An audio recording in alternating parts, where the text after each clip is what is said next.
Hello everyone, good evening and welcome to Roma Theory. How is everybody doing? Matias Soule's signing to Roma is now imminent. The deal is very close. Despite the fact that Di Marzio tweeted yesterday evening that Juventus had rejected Roma's first bid. Roma want him, Juventus want to make this deal happen, and Roma are ready to hire the bid. They've already prepared a new offer which is gonna go through in these next couple of hours, and Soulè will become a new Roma player according to a lot of journalists. It's not a done deal yet. It's not a here we go. The ports are closer. The sides are closer. The player is forcing a move to Roma.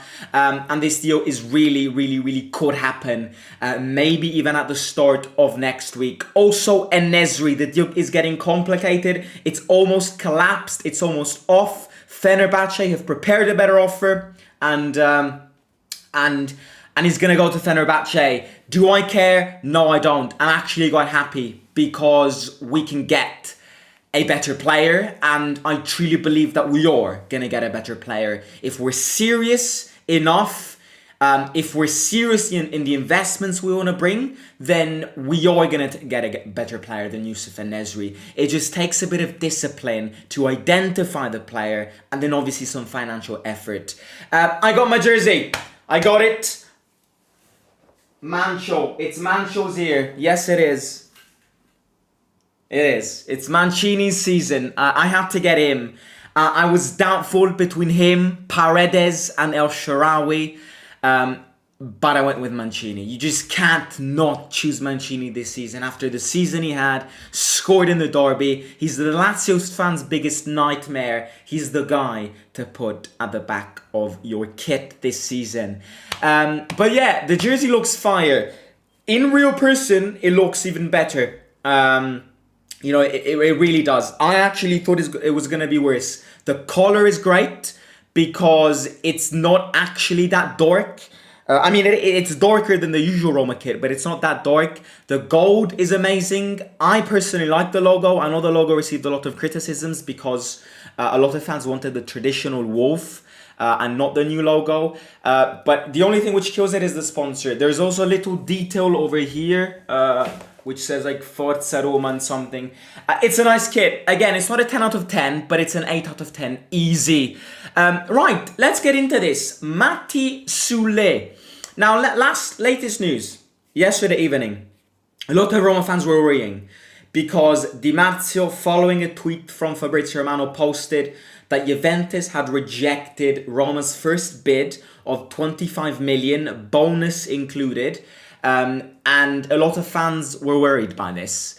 What did I say in the live stream half an hour before that stream? Before the rumors came out, the news came out.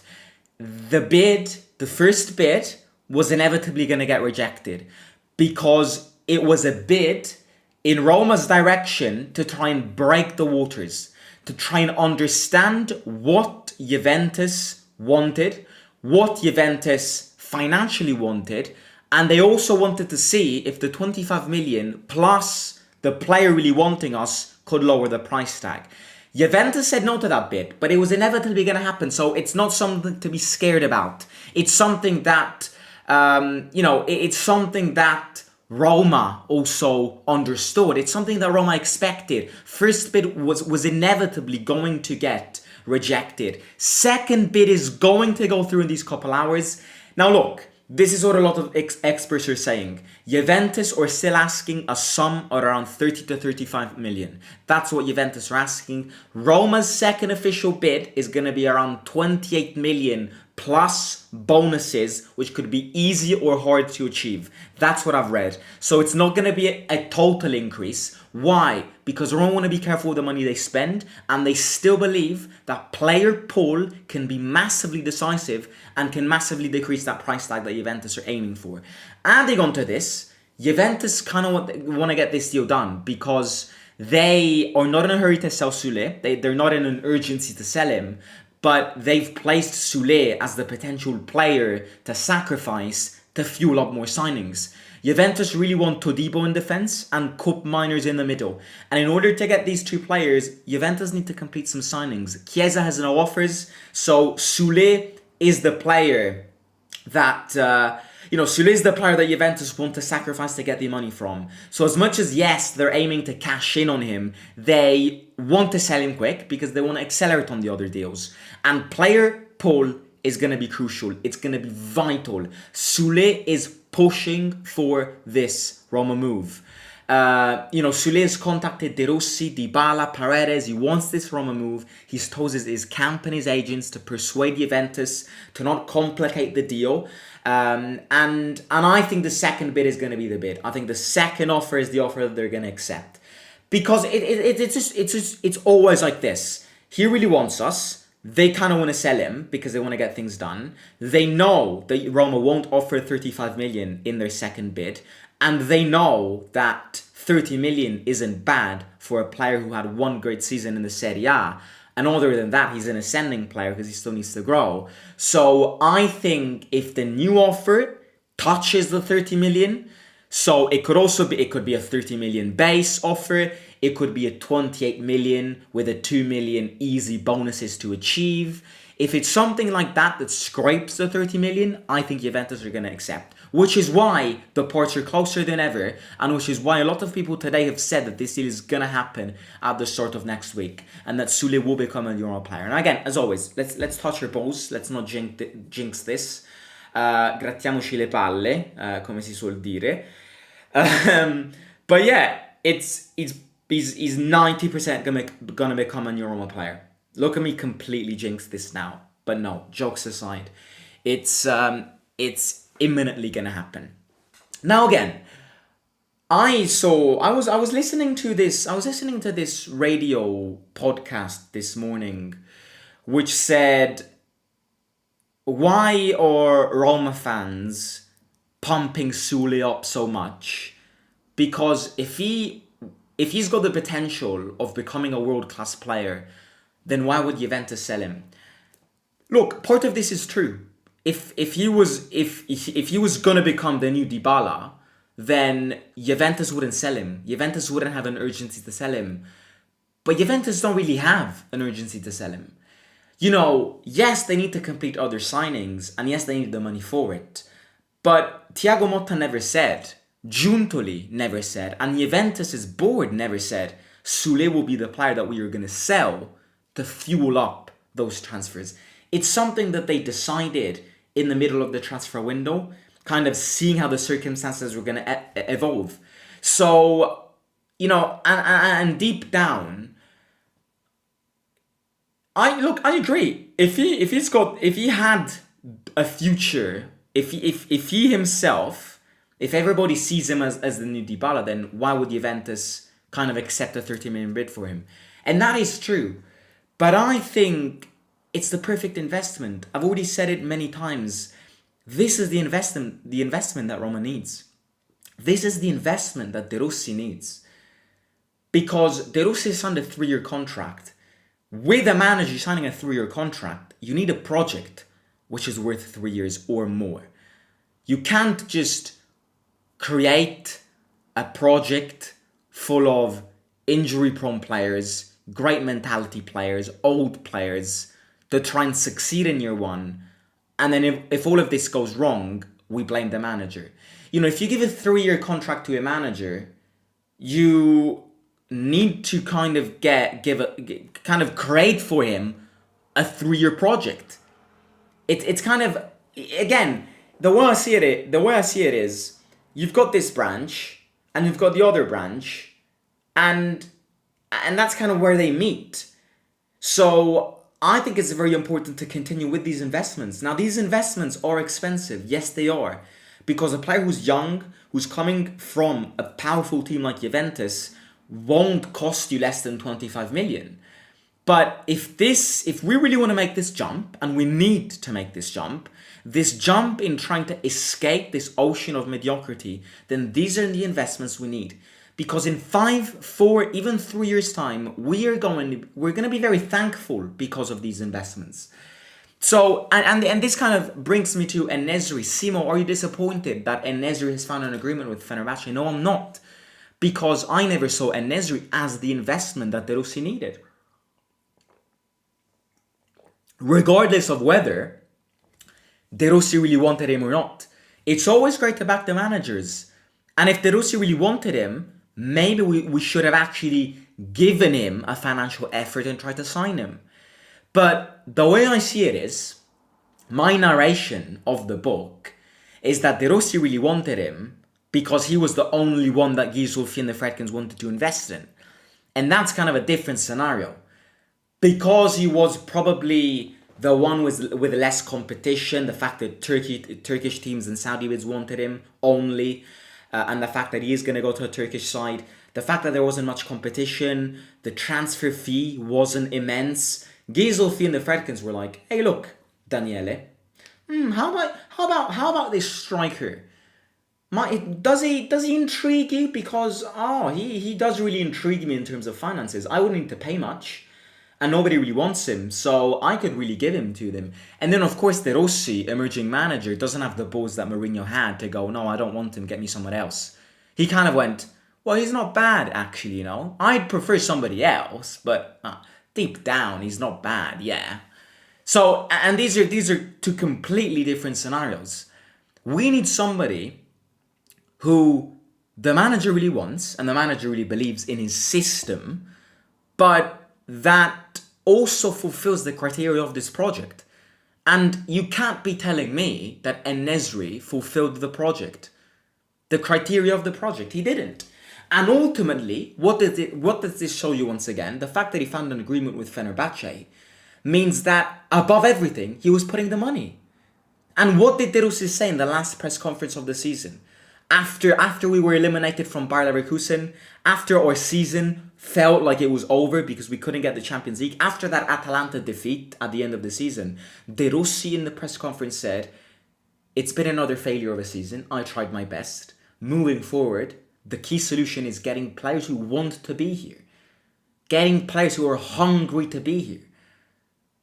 And En-Nesyri was yet another player who put money above everything. Because he went to Fenerbahce just because they were offering a bigger salary. And that's not what we need. That is not what we need. We need somebody like Soulè, who's pushing, who's persuading, who's begging, pleading his agents, Juventus, Roma themselves to kind of make a bigger bid, to sign him because he really wants us. That is what we need. That's the people we need. So if this story of Fenerbahce and En-Nesyri finding an agreement, if this is true, then all I can say is, I love it. Jose, I love you. Because I never wanted him. I never wanted him. And if he didn't want us, why would we want him? Is he Ronaldo? No, he's not. Is he Mbappe? No, he's not. Is he Haaland? No, he's not. He's a player who only Turkish teams and Saudi teams wanted amongst us. That definitely had to ring an alarm. Now, what do we need now up front, apart from somebody who's hungry, somebody who needs to reach his prime and isn't past his prime, a smart investment? Probably we will need to spend a lot because striker market is expensive. Somebody who wants to be here, somebody who wants to be here and ready to fight, ready to cohese with the rest of the team and fight and score goals. Now, of course, another reason why we need to hurry up with the striker hunt is because the striker decides your wingers. Or, I might say, a smart team would base his wingers on a striker. It would be much more meaningful to get a striker before we get a left winger and a right winger than if we get a left winger and a right winger before a striker. Because you need to understand and you need to tackle and you need to you need to understand what the characteristics of the strikers are. You need to see if the striker is somebody who's great on one-on-ones, somebody who's great when crosses come in, and of course, if somebody's great on crosses, if somebody's big, great with his head, you need wingers who are great at crossing. If you want somebody who's fast, uses the depth, great on one-on-ones, great with his feet, you need wingers who can also add creativity. And I look at a potential Chiesa. That's what I see if the striker is a through ball striker. If the striker was En-Nesyri, then we needed somebody like, as a winger, we needed somebody who was great at crossing. Somebody like Kostic Kostic is really good at crossing. So, you know, the striker is so central that it kind of decides the other names as well. Or should I say, a smart team would base his wingers on a striker. You know, striker, a good team, a smart team would base its creative section on the characteristics of the striker. So if you see what I mean, I'm not sure if people agree, but that is definitely what I would say. I heard David's requests are too high. I never thought David was going to happen, and I said this yesterday. It's too late to enter talks with David. You know, if we wanted him, we had to get him before. We had to start talks before and understand the scenario before. I know David is not really realistic, so what striker do you see Roma signing after the Soulè signing? Well, I keep on saying the name. I'm not reading him on the articles, but somebody like Santiago Jimenez, I keep saying him. I don't think he's a bad name. Is he a bitch? Yes, he is. Do we hate him? Yes, we do. But beneficial for the team, he would. We need somebody who comes in and scores goals. I'm not saying Santiago Jimenez is going to do that, but seeing his latest patterns of goals scored, he would be tempted to do that. So that's what I would say. You know, that kind of a striker. A striker which can be deadly up front. Deadly. Because a deadly striker resolves 70% of your problems of not scoring goals. Is Chiesa happening? I don't think Chiesa's happening. Because he doesn't want us. And De Rossi doesn't want players who don't want Roma. And this is said from somebody who has been told that De Rossi's first request was Chiesa. If Dybala plays false 9, then we need another winger. We can swap Tammy with Salamakers.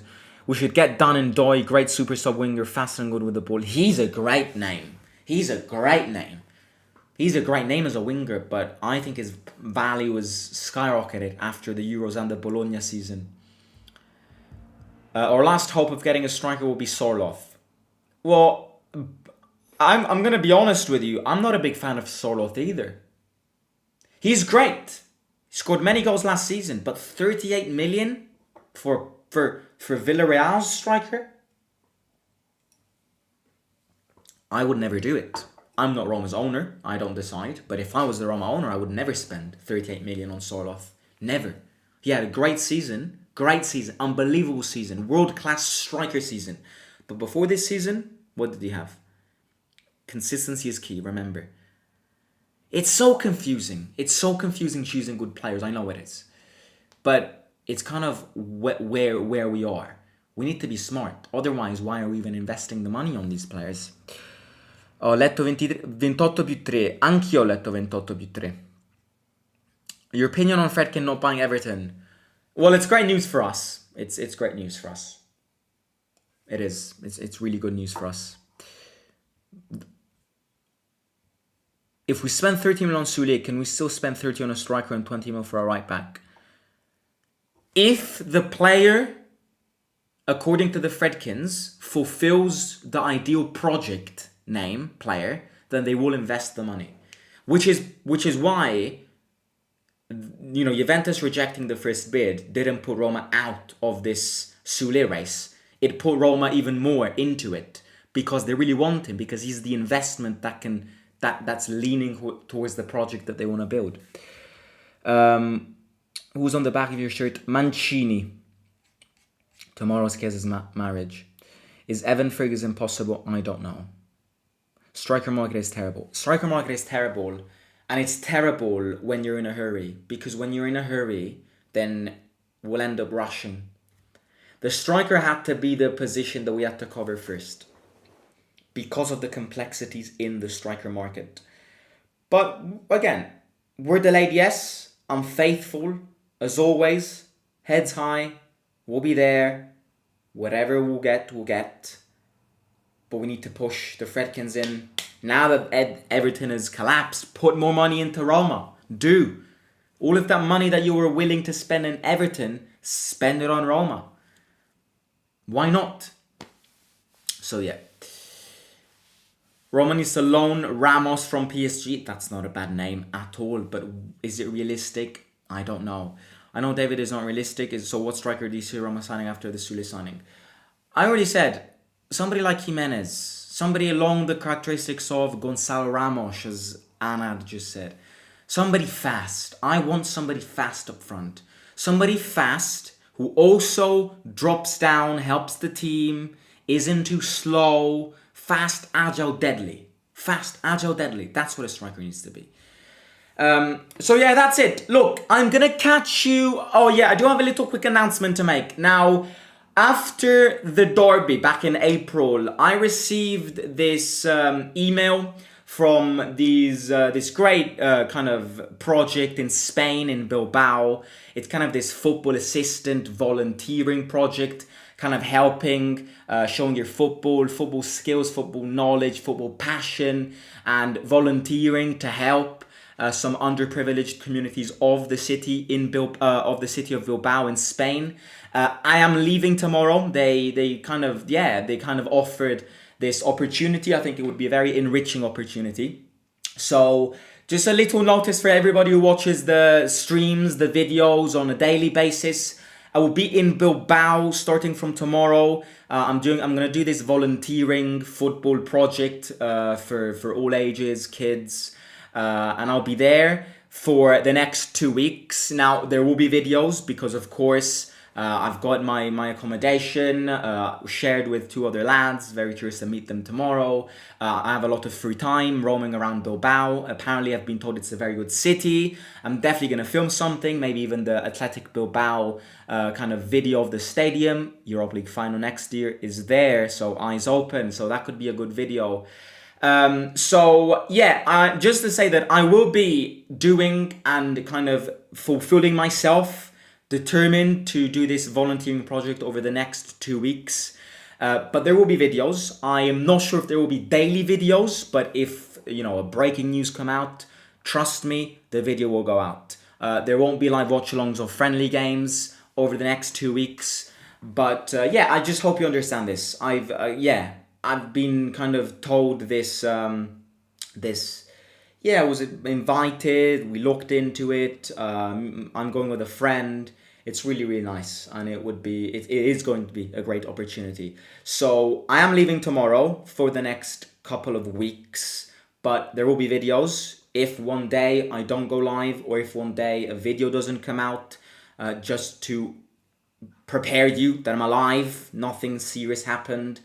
I'm just there doing this project. So don't worry if one day there won't be a video. So yeah, it's going to be very fun. It's going to be very fun. It's also, maybe I can also film something about this volunteering project.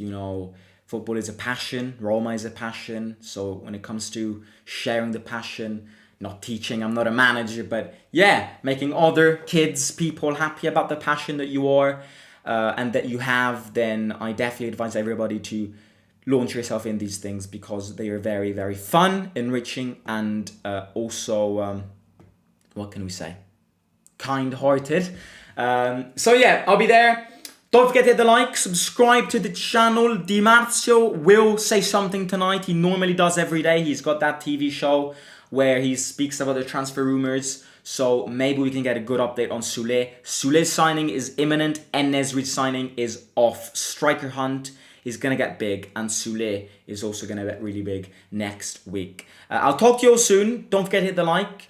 Shout out to everybody in the chat. Looking nice on the jersey. Yeah, it's a great kit. And yeah, talk to you soon. Subscribe, like the video. And yeah, Simo out.